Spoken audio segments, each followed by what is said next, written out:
my other role, which doesn't have anything to do with Perry, there is a higher bar and an unconscious bias about the way women and residents of color are treated once they're in a program. Absolutely. So, you know, if you're a woman or a minority resident and you screw up, everybody screws up, but that gets amplified because you're representing a minority. The misconception is that the people that are coming in are not as high a quality and we have to somehow help them be a higher quality. It's not really about that. It's about equity of giving everybody what they need to be successful. I'm probably the person that is the soonest out of residency and fellowship, and it is still in my mind the moment that somebody told me I operate awkwardly. And I went through an objective list and I said, was my tourniquet time excessive in comparison to the other residents? No. Did the patient have any complications? No. Was the EBL higher? No. Was my bedside manner a problem? No. Could you please explain to me what operating awkwardly looks like? Well, and there's no explanation. And that is, when that goes down on an evaluation, that is the subjective part of orthopedics that leads to people getting held back or fired. We have lots of programs on how to mentor students, how to get them into the pipeline, leadership development, surgical skills, bio skills. What do we have for those people that sign their report card? Nothing. Building off of that too, like a lot of this discussion and a lot of the focus within orthopedics and centered around diversity is about recruiting, right? So it's recruiting a diverse applicant pool and trying to improve diversity of residents, and ultimately that translates to faculty. But the other key topic in there, which has come out, and this not with this word specifically, but is retaining, right? So it's like, what can we collectively do to help retain and support those students, residents, like once they are into orthopedics, once they are faculty in a program, like what can we do to support them? And the resources and support that a woman needs may be different than a male faculty, that a black woman needs is different from white, that we all have different needs.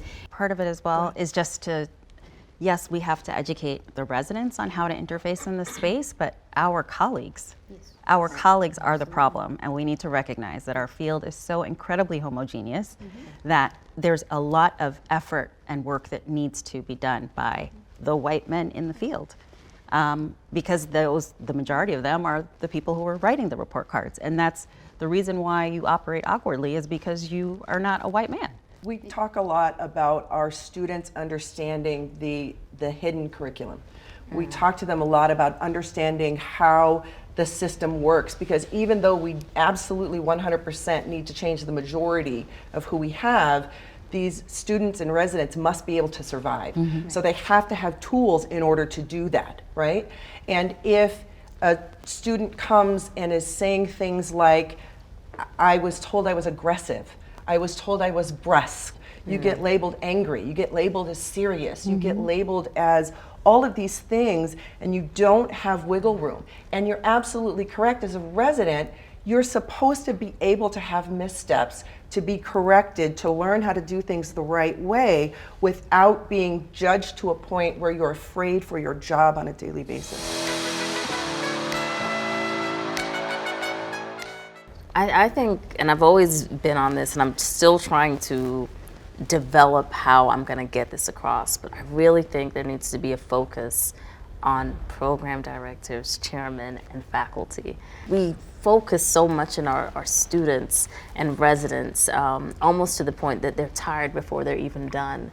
And yet we do not hold accountable teaching these program directors and chairmen and faculty that perpetuate that same backwards thinking, and not just amongst themselves, but also to their residents. The fix for this is multifactorial. Culture is set from the top down. How do you change culture? You get more women and minorities in leadership positions. And so that has to be part of the push. It's not just getting people in the door, but it's lifting people up to those positions, because just having people in those leadership positions changes things.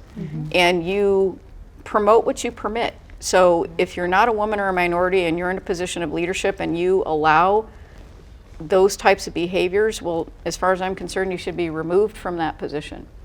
I think, also for our colleagues who are in the majority and certainly in leadership positions who really have the ability to have a huge impact, is number one, try to understand and take an active effort in trying to understand what it is that their minority colleagues are going through, whether women or orthopedic surgeons of color. Ask. That's all we have to do, right? So it's seeing things a little bit more through that person's eyes.